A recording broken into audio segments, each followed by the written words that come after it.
الحمد لله رب العالمين والصلاة والسلام على سيدنا محمد سيد الأولين والآخرين وعلى آله وأصحابه أجمعين. أما بعد فأعوذ بالله من الشيطان الرجيم. بسم الله الرحمن الرحيم. ما كان محمد أبا أحد من رجالكم ولكن رسول الله وخاتم النبيين وكان الله بكل شيء عليما. سبحان ربك رب العزة عما يصفون وسلام على المرسلين والحمد لله رب العالمين. اللهم صل على سيدنا محمد وعلى آل سيدنا محمد وبارك وسلم. ابھی تھوڑی دیر میں انشاءاللہ حضرت محتمم صاحب تشریف لائیں گے اور ان سے آپ بھی مستفید ہوں گے یا عاجز بھی ان سے استفادہ کریں. تھوڑے سے وقت میں کچھ ضروری اور اہم باتیں عرض کرنی ہے. پہلے میں آپ کو 2 واقعات سناؤں گا جن سے بہت کچھ صورتحال کا اندازہ ہوگا.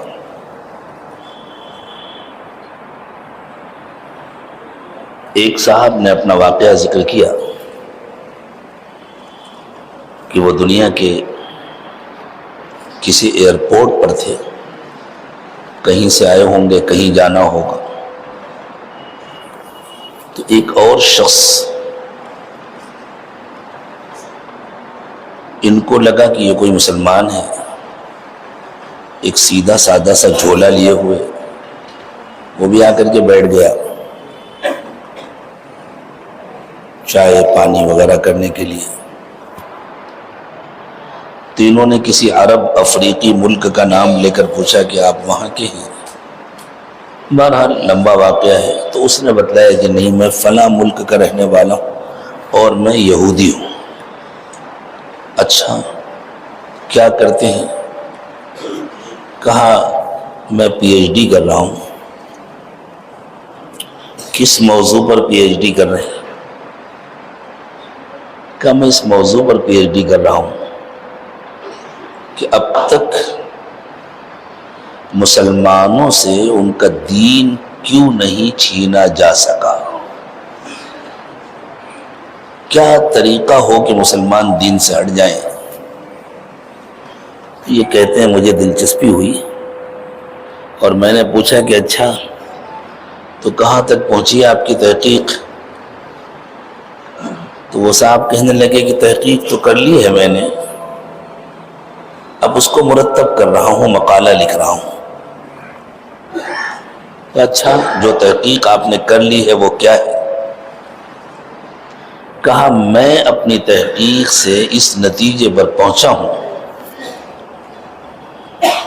کہ مسلمانوں کا ملک برباد کر دیا جائے، حکومت چھین لی جائے، نسل کشی کر دی جائے، بڑا سے بڑا جسمانی اور مادی نقصان پہنچا دیا جائے تو یہ قوم برداشت کر لیتی ہے. لیکن اگر اس کے نبی کو کچھ کہہ دیا جائے، ان کی شان میں کوئی گستاخی ہو تو پوری قوم کھڑی ہو جاتی ہے. نیک اور متقی بھی کھڑے ہو جاتے ہیں، فاسق و فاجر بھی کھڑے ہو جاتے ہیں. ایسا لگتا ہے جیسے ایک جان سے ڈال دی گئی. تو میں اس نتیجے پر پہنچا ہوں کہ اگر مسلمانوں کو اپنا تابع بنانا ہے اور ان پر کنٹرول کرنا ہے اور ان کو دین سے ہٹانا ہے تو ان کے دلوں سے ان کے نبی کی محبت نکالو. جب تک یہ محبت رہے گی اس وقت تک کچھ نہیں ہوگا. وہ کہتے ہیں صاحب، وہ ہمارے پڑوس کے ملک کے صاحب تھے جنہوں نے اپنا یہ واقعہ لیا. وہ کہتے ہیں اتنی بات ہوئی اور اس کی چائے ختم ہو گئی، اس نے اپنا جھولا اٹھایا اور چل دیا. فوٹو میں تو ایسے ہی ہوتا ہے، فلاں کی فلائٹ کا وقت ہو گیا، فلاں کو جانا. تو وہ چلا گیا اور ہم سوچ میں پڑ گئے کہ صاحب ہم اپنے کو بڑا پڑھا لکھا مسلمان کہتے ہیں، اور نبی کی محبت کا عالم یہ ہے کہ سر کے بال سے لے کر کے پیر کی ایڑی تک ہم تو کہیں سے مسلمان نہیں نظر آتے، نہ چہرے سے، نہ لباس سے، نہ سر سے، نہ پیر سے. میں فتویٰ دینے نہیں بیٹھا ہوں اور یہ میری حیثیت بھی نہیں ہے، یہ تو حضرات مفتیان کرام کا کام ہے. لیکن یہ جو جملہ میں نے عرض کیا، نہ سر سے نہ پیر سے، آپ دیکھیں اللہ کے نبی صلی اللہ علیہ وسلم کا سر کیسا ہوتا تھا اور اللہ کے نبی صلی اللہ علیہ وسلم کا پیر کیسا ہوتا تھا. سر بند رہتا تھا، پیر کھلا رہتا تھا. اس سے تو سب کو اتفاق ہے نا. حضور کا جی جیسے صاف ہو ویسے کر لو. حضور کا سر بند رہتا تھا، پیر کھلا رہتا تھا. اور اس زمانے کا فیشن الٹا ہو گیا ہے، سر کھلا رہے، پیر بند رہے. ایسا لگتا ہے جیسے راستہ صاف کرنے کی ذمہ داری دی گئی ہے کہ آج جھاڑو نہیں لگی ہے، آپ جائیں گے اس راستے سے تو ذرا اپنے پینٹ سے یا اپنے پیجامے سے یا اپنی لنگی سے صاف کرتے چلے جائیے گا، کچھ کام تو ہلکا ہو جائے گا صفائی کرنے والوں کا، اور ہو بھی جاتا ہے. وہ صاحب کہتے ہیں کہ مجھے اتنی شرمندگی ہوئی اور یہ اللہ کا فضل تھا، اللہ کی توفیق تھی. انہوں نے کہا وہیں بیٹھے بیٹھے میں نے فیصلہ کیا، بھائی میں سب کو تو نہیں سمجھا سکتا، اب میں اپنی زندگی حضور کی سنت کے مطابق گزاروں. ایک واقعہ تو مجھے آپ کو یہ سنانا تھا. ہمارے پڑوس کے ملک میں بعض قادیانی مبلغین ہیں جو 30 سال 40 سال ان کے بڑے فعال مبلغ رہے، لیکن پھر اللہ نے ان کو ہدایت دے دی، ان کی آنکھیں کھول دی. تو ایسے ہی ایک قدیم مبلغ صاحب کا میں انٹرویو سن رہا تھا. تو کسی موضوع سے آدمی کو دلچسپی ہوتی ہے تو اس قسم کی چیزیں تلاش کرتا ہے. آج کل کے نوجوان گوگل پہ نہ معلوم کیا کیا تلاش کرتے ہیں، وہاں تو اچھا برا سب کچھ جمع ہے. اب یہ کہنا تو بہت مشکل ہے اس زمانے میں کسی سے کہ اس کے قریب نہ جاؤ، لیکن آخری حد یہ ہے کم از کم کہ بھائی اچھی چیزیں تلاش کرو، بری چیزیں مت تلاش کرو. تو ایسے بہت سارے تائب قادیانی مبلغین کے انٹرویو میں نے بہت غور سے سنے ہیں تاکہ ان کا طریقہ کار معلوم.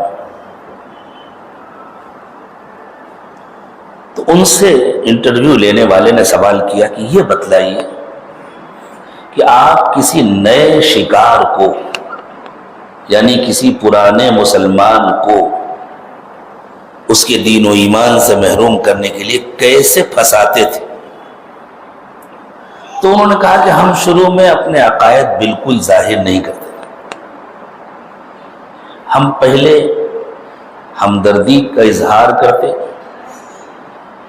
بہت محبت کے ساتھ ملتے، اگر اس کی کوئی ضرورت ہوتی تو اسے پورا کرتے. بیمار ہے تو علاج کے سلسلے میں تعاون کر دیا، کسی ڈاکٹر کے پاس پہنچا دیا، اپنی گاڑی سے پہنچا دیا. کچھ پیسوں کی ضرورت ہے تو اس کا انتظام کر دیا. اخلاقی ہمدردی کی ضرورت ہے، کسی کے گھر میں کوئی لڑائی جھگڑا ہے، کسی کو پڑوسیوں سے پریشانی ہے تو اس کے ساتھ بیٹھ کر کے تھوڑی دیر اخلاق و محبت کی بات کر لی. آدمی متاثر ہوتا ہے ان باتوں سے. اور جب انسان تھوڑا سا ہم سے قریب آ جاتا تو ہم سب سے پہلا کام کرتے علماء سے بدزن کرنے کا. یہ جملہ ہے، سب سے پہلا کام ہم یہ کرتے تھے کہ علماء سے بدزن کریں، اور کہتے تھے دیکھیے صاحب دنیا کے حالات ایسے ہیں اور یہ علماء ہیں، ان کو کچھ پڑھی نہیں. وہ فلاں صاحب اپنے مدرسے میں مگن ہیں، فلاں صاحب اپنی مسجد میں مست ہیں، فلاں کو بس اپنی گدی کی فکر ہے، اور فلاں کی ٹانگ کھینچ رہا ہے. یہ کر انسانی معاشرے میں یہ سب کچھ ہوتا ہے. ہر جگہ اچھے برے سب ہوتے ہیں، کہیں معصوم تو ہوتے نہیں ہیں. اب اگر اس زمانے میں ڈاکٹروں کے ہاں لوٹ مچی ہوئی ہے اور بہت سے ڈاکٹروں کے ذریعے مریض مر بھی جاتے ہیں، کیس بگڑ بھی جاتے ہیں، تو کیا لوگ ڈاکٹروں کے پاس جانا بند کر دیتے ہیں؟ کیا علاج کرنا بند کر دیتے ہیں؟ تلاش کرتے ہیں کہ کون اچھا ڈاکٹر ہے، کون ہمدرد ڈاکٹر ہے، کون واقعی سند یافتہ ہے، کس کے پاس اچھا علاج ہوتا ہے اس کے پاس جاتے ہیں، جو دھوکے باز ہیں ان سے بچتے ہیں۔ یوں کہا کہ ہم کچھ دنوں تک بس یہی کام کرتے ہیں، ہر ملاقات میں اس کے اندر علماء سے اتنی بدظنی پیدا کرتے ہیں کہ وہ علماء سے متنفر ہو جاتے ہیں۔ تو جب ادھر سے اطمینان ہو جاتا ہے کہ اب یہ کام ہو گیا، اب ہم اس کو کچھ بھی پلائیں گے تو یہ کسی عالم کے پاس پوچھنے نہیں ہے۔ اب کھلتا ہے تعویلوں کا دروازہ۔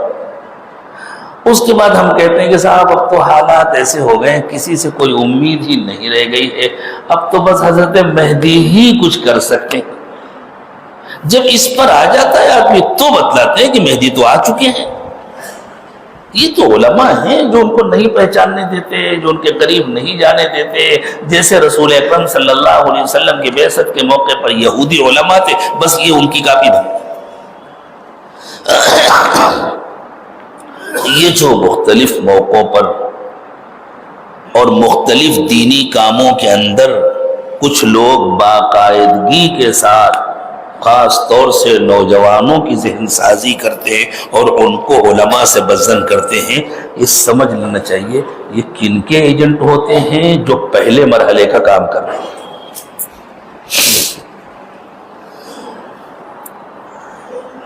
اس کے بعد پھر وہ اپنی باتیں شروع کرتے ہیں، دھیرے دھیرے اب آدمی سوچتا ہے ہاں واقعی بھائی جب علماء ایسے ہو گئے ہیں اور اللہ تعالیٰ دنیا کو اتنا بے سہارا تو نہیں چھوڑیں گے، ہم کو جن کے بارے میں امید تھی کہ یہ کچھ کریں گے، جب یہ ایسا کچھ نہیں کر رہے تو پھر مہدی ہی کچھ کر سکتے ہیں، اور واقعی مہدی آ چکے ہیں، ہمیں تو پتہ نہیں تھا۔ اب اس کے بعد وہ تعبیریں کے ساتھ وہ فنا بات حضور نے فرمائی تھی، اس کا یہ مطلب ہے، علماء نے غلط بتلایا، یہ مطلب وہ جائے گا ہی نہیں کسی عالم کے پاس پوچھنے کے لیے، تو جو چاہیں وہ تعبیریں کرتے رہے، اور دھیرے دھیرے وہ آدمی پختہ ہو جاتا ہے، اور اس مرحلے تک بھی اس کو پتہ نہیں چلتا کہ یہ سامنے والا کیا چاہتا ہے اور ہمیں کیا لے جا رہا ہے، بہت بعد میں جا کر وہ کھلتا ہے۔ خود ان کے جو مبلغین ہوتے ہیں، جو بیچارے پیسے کے لیے کام کر رہے ہوتے ہیں، انہیں کچھ بھی پتہ نہیں ہوتا، خود بھی وہ ایک خول کے اندر بند ہوتے ہیں، ان کو ایک مخصوص ڈھنگ کی ٹریننگ دی گئی ہوتی ہے، ایسا کرنا ہے۔ ایک تیسرا واقعہ بھی میں آپ کو سناتا ہوں، وہ میں نے سنا تھا لیکن یہ حافظ افتخار صاحب بیٹھے ہیں، ان کو دیکھ کر مجھے مفتی عزیز الرحمان صاحب یاد آ گئے، اور ان کی یاد آئی تو ایک بہت پرانا واقعہ یاد آ گیا۔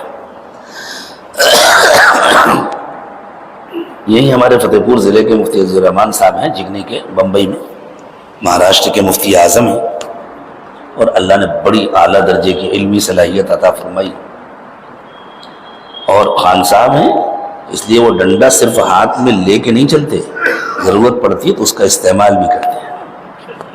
ہم لوگ تو صرف لے کر چلتے ہیں، ان کو اس کا استعمال بھی آتا ہے۔ تو ہم نئے نئے بمبئی گئے ہوئے تھے، انہوں نے ہم سے کہا چلو قادیانیوں کے دفتر چلنا ہے، ان کے مبلغ سے بات کرنا ہے۔ تو ہم نے کہا چلتے ہیں، ظاہر نہیں کریں گے کہ ہم لوگ کچھ پڑھے لکھے ہیں، یہ ظاہر کریں گے کہ ہم حق کی تلاش میں آئے ہیں، ذرا دیکھیں یہ نئے لوگوں کو پھنساتے کیسے ہیں۔ تو صاحب وہاں پہنچ گئے، ان لوگوں نے استقبال کیا بڑے اخلاق سے، ان کے مبلغ صاحب ملے، اور ہم نے کہا کہ ہم لوگ حق کی تلاش میں آئے ہیں، ہمیں معلوم ہوا کہ آپ لوگ بھی دعوت کا کام کرتے ہیں، ایسا کرتے ہیں، اور بڑے خوش ہوئے، دو مرغے پھنسے۔ مفتی صاحب تو غیر خاموش تھے، میں ہی بات کر رہا تھا، تو تھوڑی دیر میں انہوں نے غلام احمد قادیانی کا تعارف کرایا، فوٹو ساتھ میں لگا تھا، تو میں نے کہا اچھا ایک کام کیجئے، آپ ان سے ہی ملاقات کرا دیجئے میری، پھر آپ کی ضرورت نہیں ہے، میں ان سے بات کر لیتا ہوں۔ تو انہوں نے کہا کہ نہیں صاحب ان سے تو ملاقات نہیں ہو سکتی۔ یہ کیا بات ہوئی بھائی، کیوں نہیں ملاقات ہو سکتی؟ جب یہ انسانوں کے ہمدرد ہیں تو ملاقات کیوں نہیں کرتے؟ وہ سمجھ گئے یہ بیچارہ اتنا بھولا، اسے پتہ ہی نہیں ہے کہ یہ آدمی زندہ ہے کہ مر گیا ہے۔ اسے بالکل اطمینان ہو گیا. تو اس نے کہا کہ نہیں، ان کا تو بہت پہلے انتقال ہو چکا. اوہ، ان کا بھائی کیا بد نصیبی ہے، آئے بھی تو اتنی دیر میں آئے کہ جب حضرت جا چکے دنیا سے. تو اچھا پھر ان کے بعد کوئی کہنے لگا ہاں یہ ان کے خلیفہ اول تھے، ان سے ملوا دیجیے. معلوم ہے یہ بھی انتقال کر چکے تھے. پھر یہ خلیفہ ثانی تھے، انہیں سے ملوا دیجیے. بھائی کہاں ملیں گے، کس ملک میں ملیں گے، ہمیں بتائیے، ہم انتظام کریں. اطمینان ہو گیا ان کو. اب جب گفتگو شروع ہوئی، اب بہرحال جب گفتگو ہوتی ہے تو آدمی کی گفتگو سے کچھ نہ کچھ اندازہ ہوتا ہے. تو کہنے لگے کہ آپ تو کہہ رہے تھے کہ ہم عام آدمی ہیں اور آپ تو پڑھے لکھے لگتے ہیں. تو ہم نے کہا نہیں، ہم نے کچھ دن مدرسے میں بھی پڑھا ہے، بہت تحقیق نہیں ہے ہم کو ان مسائل کی، لیکن کچھ دن تو ہم نے مدرسے میں ہی پڑھا ہے، ایسا بھی نہیں کہ بالکل نہیں پڑھا. تو خیر پھر ذرا ان کو اطمینان. تو انہوں نے کہا کہ اصل میں حضرت عیسیٰ علیہ السلام کا تو انتقال ہو گیا تھا، اور یہ جو کہا گیا ہے کہ حضرت عیسیٰ دوبارہ آئیں گے، اس کا مطلب یہ ہے کہ حضرت عیسیٰ جیسی کوئی شخصیت آئے گی. تو ہم نے کہا بھائی آپ کمال کرتے ہیں، حضرت عیسیٰ کا انتقال ہو گیا. ہم نے تو بچپن سے اپنے علماء سے یہ سنا ہے کہ حضرت عیسیٰ کو تو زندہ آسمان پر اٹھایا گیا. تو وہ شروع ہو گیا علماء کے خلاف، علماء تو ایسی باتیں کرتے ہیں، علماء تو یہ ہے، علماء تو یہ. ہم نے کہا وہ سب چھوڑیے، لیکن یہ بات جو ہم نے سنی ہے اس کو بتلائیے. تو کہنے لگے نہیں، کیسے اٹھایا جا سکتا ہے آسمان میں، یہ تو سنت اللہ کے خلاف ہے، اور کوئی بات قرآن کا کوئی مطلب سنت اللہ کے خلاف نہیں لیا جا سکتا. تو ہم نے کہا اچھا یہ بتلائیے کہ ہم نے اپنے علماء سے سنا ہے کہ حضرت مریم کے پاس جنت کے پھل آیا کرتے تھے، صحیح ہے یہ بات؟ کہ ہاں یہ تو صحیح ہے. ہم نے کہا یہ سنت اللہ ہے، آپ کی والدہ محترمہ کے پاس آتے تھے، اور آپ کے پیغمبر صاحب کی اماں کے پاس آتے تھے پھل جنت سے، یہ سنت اللہ ہے. اب وہ ایک دم سے کہنے لگے آپ تو ہم کو عالم لگتے ہیں. ہم نے کہا کچھ بھی لگتے ہیں، بات کیجئے. اب آ چکا تھا وہ موضوع ہٹنے میں، بات کیجئے. اچھا ان کے اور بھی کچھ لوگ وہاں جمع تھے، انہیں یہ بتلائیے جو سنت اللہ ہے. اور ہم نے یہ سنا ہے اپنے علماء سے کہ حضرت عیسیٰ بغیر باپ کے پیدا ہوئے تھے. کہنے لگے ہاں صحیح ہے، یہ سنت اللہ ہے، آپ پیدا ہوئے بغیر باپ کے، آپ کے دادا پیدا ہوئے بغیر باپ کے. آپ کے محلے میں کتنے لوگ پیدا ہوئے، آپ جس کو پیغمبر کہتے ہیں وہ پیدا ہوئے بغیر باپ کے. اور اس زمانے میں اگر کسی بچے کے بارے میں کہہ دیا رہا ہے کہ بغیر باپ کا پیدا ہوا تو آپ یقین کریں گے؟ کس بنیاد پہ انکار کریں گے؟ اس لیے کہ یہ سنت اللہ نہیں ہے. حضرت عیسیٰ کے بارے میں آپ مان رہے ہیں نا، صرف ایک حضرت عیسیٰ کے آسمان پر اٹھائے جانے پر آپ کو سنت اللہ اور قدرت اللہ کا مسئلہ نظر آتا ہے. حضرت عیسیٰ بغیر باپ کے پیدا ہوئے، یہ سنت اللہ ہے. اور ہمیں علماء نے بتلایا ہے کہ قرآن پاک میں لکھا ہے کہ حضرت عیسیٰ ایک دن کے تھے اور انہوں نے گفتگو فرمائی تھی. کہنے کہ ہاں یہ تو لکھا ہے، بالکل صحیح ہے. ان کی یہ سنت اللہ ہے. کہاں ہے حضرت عیسیٰ کی زندگی میں سنت اللہ؟ حضرت عیسیٰ از اول تا آخر قدرت اللہ کے مظہر ہیں. جس طرح حضرت عیسیٰ، حضرت مریم کے پاس پھل آتے تھے اللہ کی قدرت سے، اور جس طرح حضرت عیسیٰ کی پیدائش ہوئی بغیر باپ کے اللہ کی قدرت سے، اور جس طرح حضرت عیسیٰ نے بچپن میں گفتگو فرمائی اللہ کی قدرت سے، اسی طرح حضرت عیسیٰ کو زندہ آسمان پر اٹھایا گیا اللہ کی قدرت سے.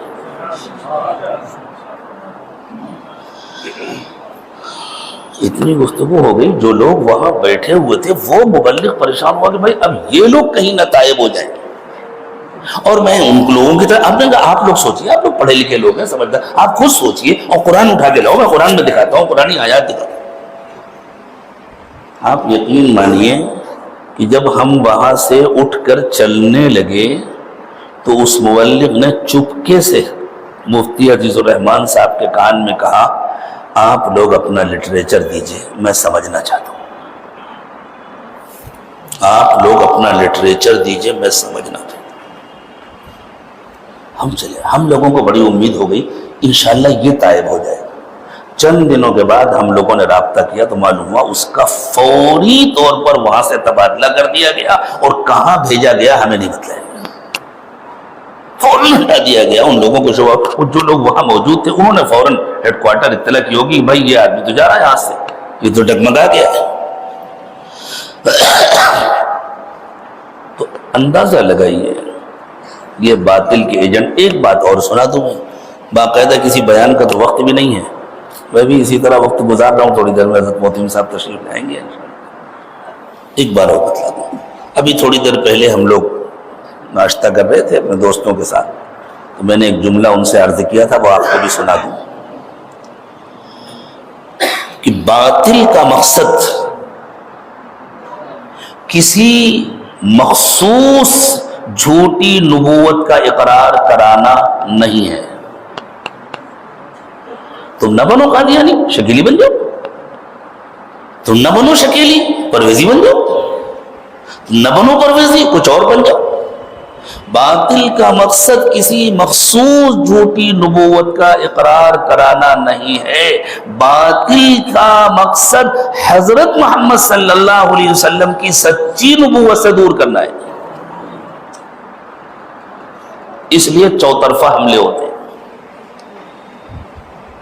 ہر طرف سے کوششیں کی جاتی ہیں۔ اور خوب یاد رکھیے، حضرت محمد صلی اللہ علیہ وسلم کی سچی نبوت سے وابستگی اور اس کے ساتھ مضبوط تعلق صرف علم کے ذریعے نہیں ہو سکتا۔ علم تو یہودیوں کو بھی تھا، اور اتنا تھا کہ خود اللہ تعالیٰ نے گواہی دی، الذین آتیناہم الکتاب یعرفونہ کما یعرفون ابناءہم، یہ جو اہل کتاب ہیں یہ حضور اکرم صلی اللہ علیہ وسلم کو اس طرح پہچانتے ہیں جیسے یہ اپنے بچوں کو پہچانتے ہیں، ایسا علم تھا۔ علامہ جلال الدین سیوطی رحمۃ اللہ علیہ نے الخصائص الکبریٰ میں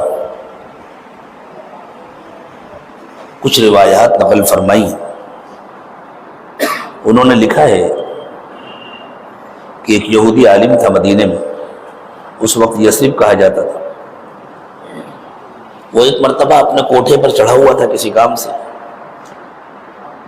ایک دم سے اس نے پکار کر کے کہا کہ لوگوں مبارک ہو، آج آخری پیغمبر کی پیدائش ہو گئی۔ برداشت نہیں کر سکا وہ، اس نے اعلان کیا۔ لوگ جمع ہو گئے، تمہیں کیسے پتہ چلا؟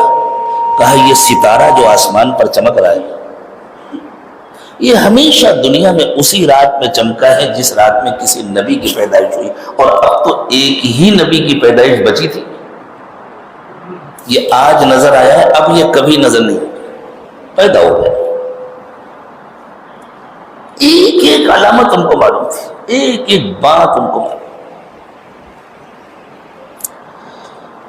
ایک نوجوان یہودی تھے، بہت تھوڑے سے یہودی تھے حضور کے زمانے میں جن کو ہدایت ملی تھی، ان میں سے وہ بھی تھے، ان کو اللہ نے ہدایت دے دی تھی۔ انہوں نے اپنا واقعہ سنایا کہ ہمارے محلے میں دینی جلسے ہوتے تھے، بیانات ہوتے تھے، یہودی اس زمانے کے مسلمان تھے، جو ہم لوگ کرتے ہیں وہ سب کچھ وہ بھی کرتے تھے، ان کا مدرسہ بھی تھا، ان کا دارالفتہ بھی تھا، ان کا قضا کا نظام بھی تھا، بالکل کرتے تھے وہ، جس سے پیسے مل گئے اس کے حق میں فیصلہ دے دیا، تو یہ کوئی بڑی بات نہیں ہے۔ آج کل تو ملکوں کی عدالتیں بک جاتی ہیں، یہودیوں کی عدالت اگر بک جائے تو کوئی بڑی بات نہیں، لیکن تھا سب کچھ۔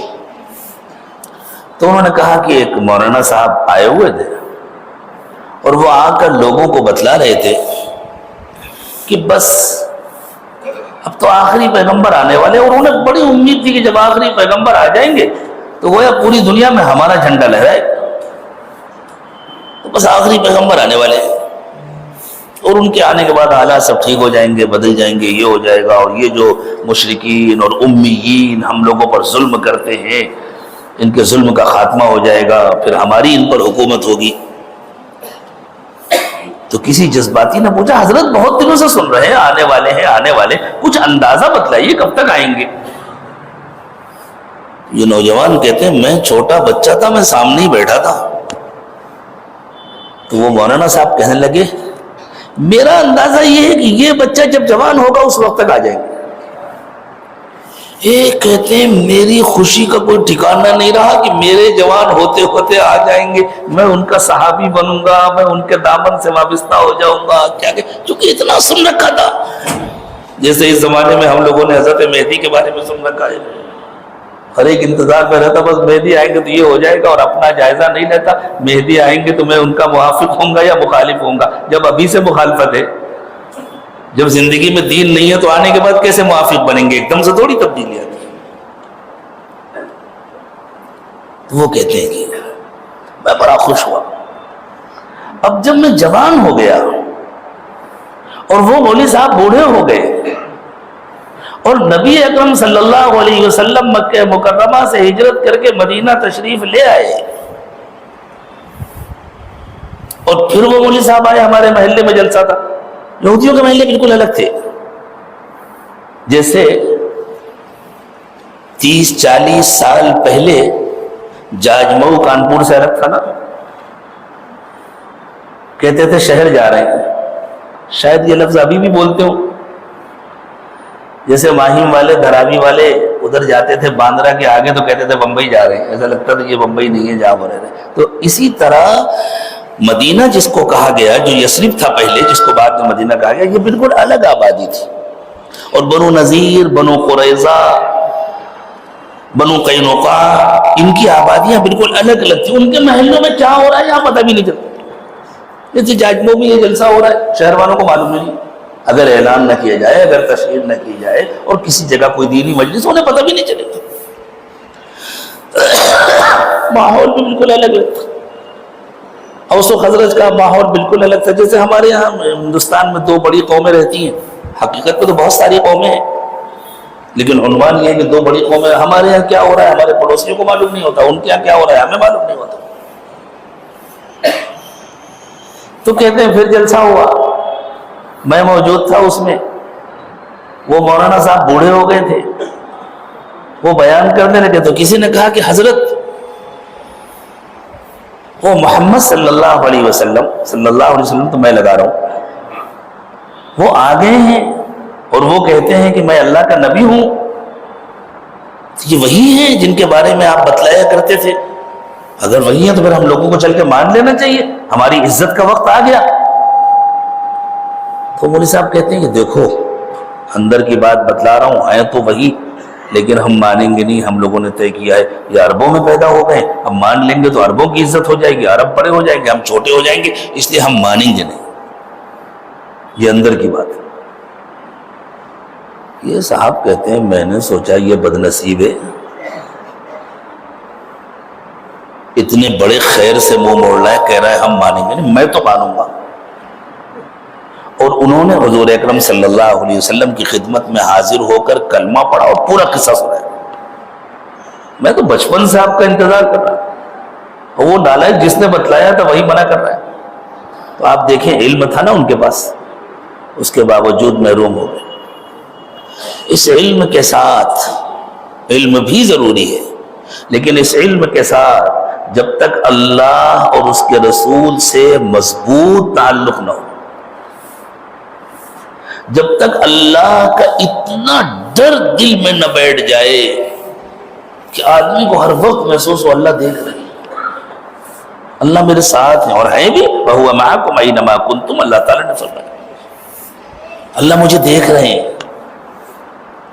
مجھے اللہ کے پاس حساب دینا ہے۔ اور جب تک حضور اکرم صلی اللہ علیہ وسلم کی اتنی محبت دل میں نہ بیٹھ جائے کہ وہ محبت ہر قربانی کے لیے انسان کو آمادہ کرے، چاہے مال کی قربانی ہو یا جان کی قربانی ہو، اس وقت تک انسان نہ اپنے آپ کو فتنوں سے بچا سکتا ہے نہ دوسروں کو بچا سکتا ہے۔ آپ حضرات ماشاءاللہ اللہ کے فضل سے، اس کی توفیق سے اپنے اپنے علاقوں میں، اپنے اپنے محلوں میں، اپنی اپنی مسجدوں میں ایک ذمہ دار کی حیثیت سے استاذ یا امام و خطیب یا مفتی یا کسی اور عہدے اور منصب پر ہیں تو ذمہ داروں کی حیثیت سے کام کر رہے ہیں، اس لیے آپ حضرات کا پختہ ہونا، مضبوط ہونا بہت ضروری ہے۔ اور خدا نہ خواستہ مجھے کوئی شبہ نہیں ہے آپ کے مضبوط ہونے اور پختہ ہونے میں، لیکن یہ تو بیدار کرنے کی آواز لگائی جاتی ہے تاکہ اگر اونگ آ رہی ہو تو جاگ جائیں، سو گئے ہوں تو اڑ جائیں، جیسے چوکیدار رات میں آواز دیتا ہے جاگتے رہو جاگتے رہو جاگتے رہو، تو وہ آواز اس لیے دیتا ہے تاکہ خود جاگتا رہے. تو ہم بھی یہ آواز اسی لیے لگاتے ہیں تاکہ خود جاگتے رہے، تاکہ خود ہمارے سمجھ میں آئے، اللہ کرے کہ خود ہمارے اندر بیداری آ جائے. ایسی محبت، ایسی محبت. اللہ امام العصر علامہ انور شاہ کشمیری رحمت اللہ علیہ امت کی 500 سالہ علمی اور دینی تاریخ میں انور شاہ کشمیری کی دوسری کوئی مثال نہیں ہے. اور یہ کسی عام آدمی کی گواہی نہیں ہے. اقبال جیسے بالغ نظر انسان نے یہ بات کہی تھی کہ میں نے اسلامی تاریخ کا مطالعہ کیا ہے، امت مسلمہ کی علمی، دینی، دعوتی، تحریکی تاریخ کا مطالعہ کیا ہے.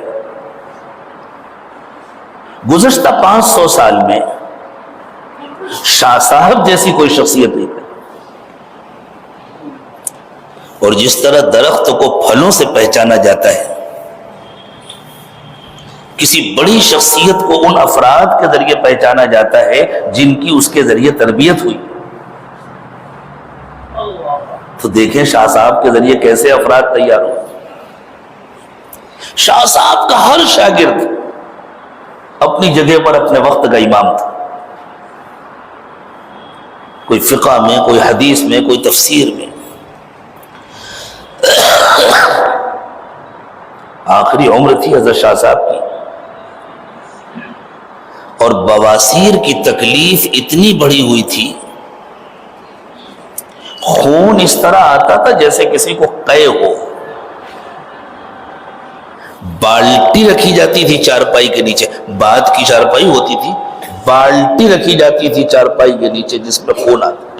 اتنا خون جسم سے نکلے گا تو انسان کتنا کمزور ہو جائے گا، کتنا لاغر ہو جائے گا. ایک مقدمہ چلا عدالت میں، بھاولپور کی عدالت. بھاولپور کے جو نواب صاحب تھے وہ عدالتی کارروائیوں میں دخل نہیں دیتے تھے. عدالت کو انہوں نے بالکل آزاد رکھا ہوا تھا. خود برطانیہ کے پڑھے ہوئے تھے، لیکن بہرحال دل میں ایمان تھا. ایک مسلمان لڑکی کی شادی ہو گئی ایک قادیانی سے. شادی کے بعد پتہ چلا کہ یہ قادیانی ہے. تو لڑکی چاہتی تھی کہ نکاح فسخ ہو جائے، وہ سسرال والے چاہتے تھے نہ ہو. لڑکی کا کہنا تھا یہ قادیانی ہے، مسلمان نہیں ہے، اس کے ساتھ میرا نکاح کیسے درست. وہ لوگ کہتے تھے نہیں ہم بھی مسلمان ہیں، کچھ تھوڑا سا اختلاف ہے. تو ایسا اختلاف تو حنفیوں میں اور شافعیوں میں اور مالکیوں میں اور حنبلیوں میں، یا اس سے آگے بڑھ کر کے وہ کہتے تھے شیعوں میں اور سنیوں میں ہوتا ہے. ایسے اختلافات تو ہوتے ہیں، ایسے اختلافات کی وجہ سے کوئی ملت سے خارج تھوڑی ہو جاتا ہے. مسئلہ عدالت میں پہنچ گیا. اب علماء کو یہ ثابت کرنا تھا کہ یہ ملت سے خارج ہے، اور یہ جو ان کے کفر کا عمومی فتویٰ دیا گیا اور پڑوس کے ملک میں باقاعدہ قانونی طور پر ان کو غیر مسلم اقلیت قرار دیا گیا، یہ تو بہت بعد میں ہوا. اس کی خاطر بھی ہمارے علماء نے اور اکابر نے بڑی قربانیاں دی.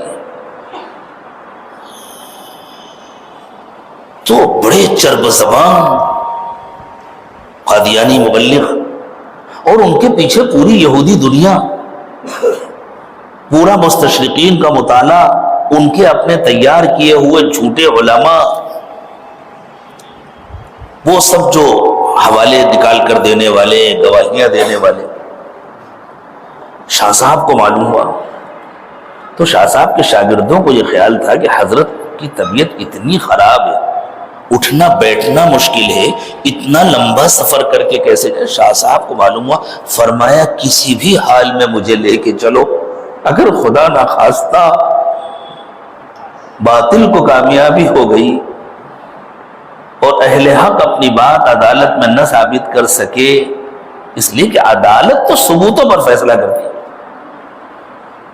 جج کو چاہے معلوم ہو کہ یہ شخص بری ہے، بے قصور ہے، لیکن اس کے پاس سارے ثبوت جمع کر دیے گئے تو اس کو تو پھانسی کا فیصلہ کرنا پڑے گا. تو شاہ صاحب نے کہا میں حضور اکرم صلی اللہ علیہ وسلم کو کیا منہ دکھاؤں گا، اللہ ایسی حضور کی محبت ہمیں عطا فرمائے، لے چلو مجھے۔ پہنچے شاہ صاحب، بحث شروع ہوئی۔ وہ بھی بڑے شاطر قسم کے لوگ تھے، قادیانی مبلغ جو تھا بڑا شاطر تھا، ایسی تعویلیں کرتا، ایسی کاٹ چھانٹ کرتا، یہاں کی عبارت وہاں، وہاں کی عبارت یہاں۔ ایک موقع ایسا ہے کہ اس نے کتاب کی عبارت سنائی اور ادھوری سنائی، اور کتاب اس کے ہاتھ میں تھی، تو شاہ صاحب نے جج سے کہا یہ عبارت ادھوری سنا کر دھوکہ دے رہا ہے، کتاب اس کے ہاتھ میں ہے، اس سے کتاب لے لی جائے، میں پوری عبارت سناتا ہوں۔ شاہ صاحب نے پوری عبارت سنائی تو جج نے حیرت سے پوچھا حضرت آپ نے یہ کتاب کب پڑھی تھی؟ تو کچھ 30-40 سال پہلے فرمایا کہ پڑھی تھی۔ یہ تھے امام العصر انور شاہ کشمیری رحمت اللہ علیہ، جو جج تھے عدالت کے۔ وہ اتنے عقیدت مند ہو گئے تھے، شاہ صاحب کے علم اور تقوی سے اتنے متاثر ہو گئے تھے کہ بعد میں وہ حضرت شاہ صاحب کی مجلس میں سادے لباس میں آ کر کے بیٹھتے تھے، اور روزانہ عدالتی کارروائی سے جب جج صاحب فارغ ہوتے تھے تو ان کو حکم تھا کہ فوراً نواب صاحب کے پاس جائیں اور اس دن کی پوری کارروائی ان کو سنائیں۔ تو جی تشریف، اس دن کی پوری کارروائی سنائیں۔ تو نواب صاحب ایک دن جج صاحب سے کہنے لگے کہ دیکھو میں عدالتی کارروائی میں دخل تو نہیں دیتا، میں عدالت کو بالکل آزاد رکھنا چاہتا ہوں، لیکن ان کے آنکھوں میں آنسو آ گئے اور یوں کہا کوئی فیصلہ کرنے سے پہلے اس کا خیال رکھنا کہ مجھے بھی قیامت کے دن حضور کا سامنا کرنا ہے۔ نواب صاحب نے کہا کوئی فیصلہ کرنے سے پہلے اس کا خیال رکھنا کہ مجھے بھی حضور کا سامنا کرنا ہے، مجھے اس دن شرمندگی نہ۔ جج صاحب کہتے ہیں کہ میں نے شاہ صاحب کی خدمت میں حاضر ہو کر عرض کیا کہ حضرت وہاں جو گفتگو ہوتی ہے وہ خالص علمی ہوتی ہے، ہم نے تو قانون پڑھا ہے اور برطانیہ میں جا کر کے پڑھا ہے، یہ باتیں تو ہمارے سمجھ ہی میں نہیں آتی، ہمارے سر کے اوپر سے گزر جاتی ہیں، تو ہم کیسے کوئی فیصلہ کریں؟ حضرت شاہ صاحب نے فرمایا اچھا اب سمجھ میں آئیں گی انشاءاللہ، اور ایسی توجہ ڈالی۔ جج صاحب کہتے ہیں اگلے دن سے میں عدالت میں بیٹھا، وہ ساری علمی بحثیں میرے سمجھ میں آنے لگی، ساری عبارتیں سمجھ میں آنے لگی، ساری تشریحات سمجھ میں آنے لگی، لیکن وہ قادیانی مبلغ کسی صورت ماننے کو تیار نہیں تھا۔ جب لاجواب ہوتا تو کہتا میں نہیں مانتا۔ اب اس کا کیا جواب ہے بھائی؟ اس کا ایک جواب ہے، ہم لوگ اس ملک میں اس کو استعمال نہیں کر سکتے، لیکن ہے اس کا جواب۔ حضرت موسیٰ علیہ السلام کو اللہ تعالیٰ نے جو دیا تھا، لیکن آپ اس کا استعمال ابھی نہ کیجیے گا، جب اللہ چاہیں گے وقت آئے گا۔ تو وہ کہہ دیتا میں نہیں مانتا۔ اخیر میں جب اس نے یہ کہا کہ میں نہیں مانتا، تو حضرت شاہ صاحب رحمت اللہ علیہ نے جلال کے عالم میں فرمایا کہ اب تو آگے آ، میں تجھے دکھاتا ہوں اپنی آنکھوں سے، دیکھ یہ ہے غلام احمد جو جہنم میں جل رہا ہے۔ کہا اپنی آنکھوں سے، وہ عدالت کے کمرے سے نکل کر بھاگ گیا۔ اسے لگا اب دیکھ لوں گا تو پھر تو توبہ کرنی پڑے گی، اور توبہ اس کی قسمت میں نہیں۔ بعد میں شاگردوں نے کہا حضرت آپ نے اتنی بڑی بات فرما دی تھی؟ فرمایا ہاں، اللہ تعالیٰ بڑے غیور ہیں، حضور کی ختم نبوت کا مسئلہ تھا، مجھے بالکل اطمینان تھا اگر وہ آ جاتا تو اللہ میری دعا رد نہ فرماتے، اللہ اس کو دکھا دیتے۔ حضرت تشریف لا چکے ہیں، اصل بیان تو حضرت کا ہوگا۔ میں یہ عرض کر رہا تھا کہ ان فتنوں سے اپنی حفاظت کے لیے اور امت کی حفاظت کے لیے صرف علم کافی نہیں ہے، علم بھی ضروری ہے، تربیت بھی ضروری ہے، ان کے مقاصد سے واقفیت بھی ضروری ہے، اور اس کے ساتھ ساتھ اللہ اور اس کے رسول صلی اللہ علیہ وسلم کی نہایت مضبوط محبت ضروری ہے۔ یہ محبت اسی وقت حاصل ہوگی جب کسی محبت کرنے والے سے انشاءاللہ ہمارا آپ کا تعلق ہوگا، جب کسی صاحب دل سے ہمارا دل جڑا ہوگا، جب دل میں اللہ کی یاد ہوگی، کثرت سے اللہ کو یاد کرنے کی ہماری عادت ہوگی، اور گناہوں سے پرہیز ہوگا، حرام لقمے سے، مشتبہ کمائی سے پرہیز ہوگا، احتیاط ہوگی، جب ہماری نگاہیں محفوظ ہوں گی، جب ہمارے خیالات محفوظ ہوں گے، جب ہماری تنہائیاں گناہوں سے محفوظ ہوں گی، تب انشاءاللہ یہ محبت حاصل ہوگی، اور اس محبت کے بغیر فتنوں سے حفاظت ممکن نہیں ہے۔ وآخر دعوانا ان الحمد للہ رب العالمین۔